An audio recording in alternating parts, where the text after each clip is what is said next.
Hello, and good afternoon.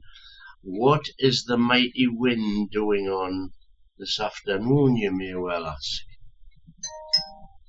Before I get on to that, though, don't forget to hit the likes, subscribe if you're new, if you haven't been here before, welcome, and share the content on your social media.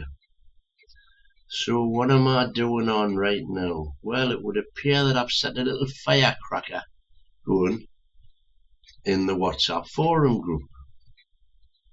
I happen to be doing some file cleaning up on my computer, and I came across a letter, an open letter, which Alan Shearer sent to Eddie Howe at the end of the 22-23 season. A season which, by the way, is the most enjoyable I have ever had in 63 years watching Newcastle United. Unbelievable season. So, without further ado, I'm going to read the letter, and then I'm going to just give a short comment on what's going on right now among the fan base, especially on social media. So this was Shearer's letter to Eddie Howe. Dear Eddie, thank you. Thank you for the top four, for the Champions League, for this season of discovery and self-discovery, and for the wonder of winning and its piercing noise. Thank you for the primal rage of St. James's Park. Thank you for giving us the month of May and a flutter of tension, a feeling which is familiar and a reason that is not, to be the hunters and not the hunted. Thank you for this heartbeat.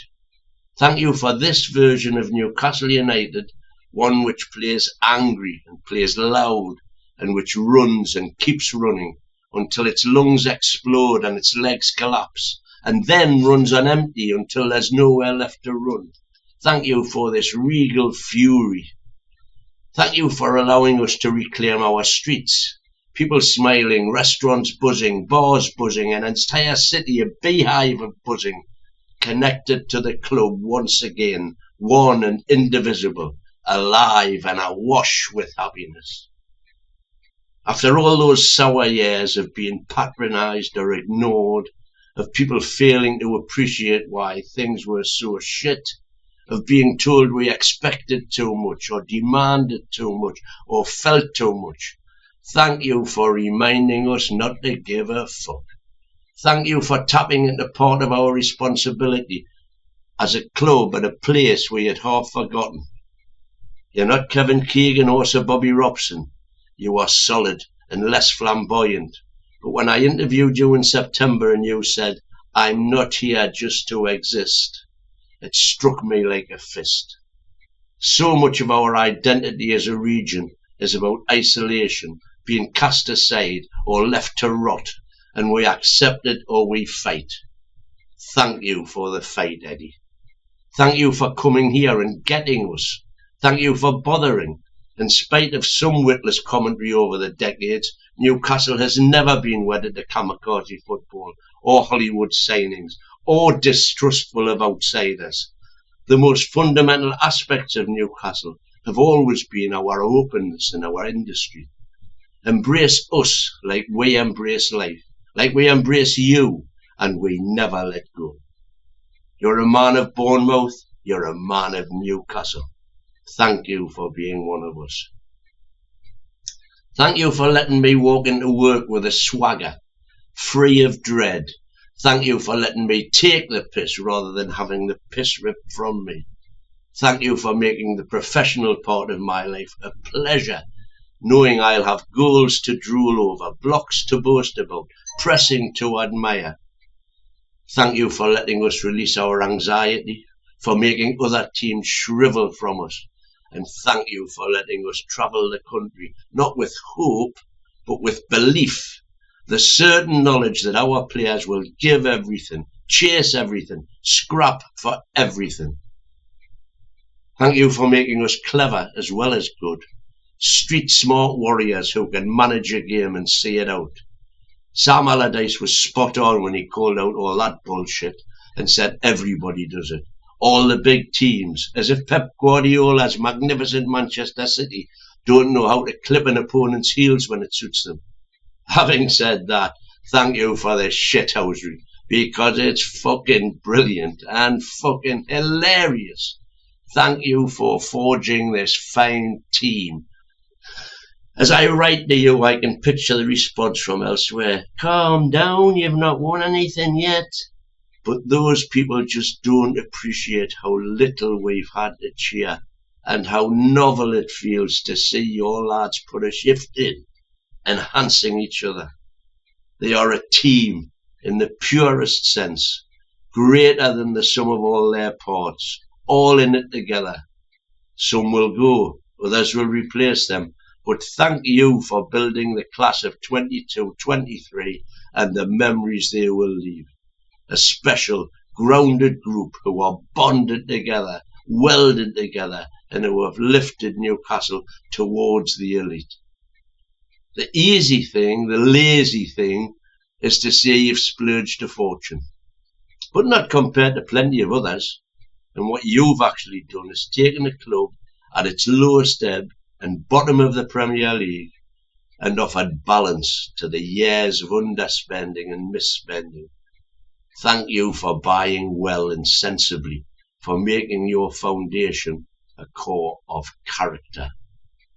Thank you for not going down that well-trodden route of instant gratification. Thank you for giving us Bruno Guimaraes, Sven Botman and Alexander Isak, quality players who intrigued us but who were hardly household names when we bought them. Thank you for those gorgeous shimmies and soft weighted touches and a promise of the Newcastle to come. Thank you for bringing Dan Burn home to us, for letting him be us and represent us, game in, week out, for the drive and delight of realising his boyhood dream from watching the Champions League as a kid to taking us there. Thank you for your skill at resurrection, for yanking back players we had half pushed out the door. Thank you for Joey Linton, a joke centre forward, but the most serious, substantive midfielder you can imagine. A beast, a presence, as hard as they come, launching into everything. Thank you for the conversation I had the other day when I turned to a mate and said, you know, we're just not the same team without Sean Longstaff. And then catching myself as I said it. An unimaginable sentence a couple of years ago, and a forgotten footballer now integral to everything good about Newcastle. Thank you for Fabian Schär, for David Murphy, for Miguel Almiron, and for their colossal improvement. And thank you for Kieran Trippier, the first piece of your jigsaw, and still the most vital, for his brilliant delivery and brilliant leadership. He was the big one.